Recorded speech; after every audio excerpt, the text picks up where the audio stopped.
तर महाराष्ट्रामध्ये गँगवार सुरू आहे आणि एकनाथ शिंदे गँगचे लीडर आहेत, तसंच जनताच त्यांना उत्तर देईल असा घणाघात आदित्य ठाकरेंनी केलाय। शिंदेंचे आमदार गणपतीच्या मिरवणुकीमध्ये पिस्तुली काढतात, गोळीबार करतात, महिलेवर गाडी चालवतात, त्यांच्या आमदाराचा मुलगा अपहरण करतो, हे सगळंच कॅमेऱ्यामध्ये कैद झालंय। या संदर्भात यूएपीएस लावायला हवा होता असं देखील आदित्य ठाकरे यांनी म्हटलेलं आहे।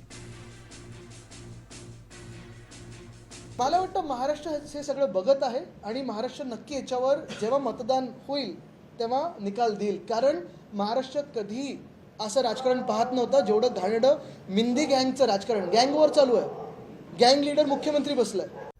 तर महाराष्ट्रामध्ये गँगवार सुरू आहे आणि एकनाथ शिंदे गँगचे लीडर आहेत, तसंच जनताच त्यांना उत्तर देईल असा घणाघात आदित्य ठाकरेंनी केलाय।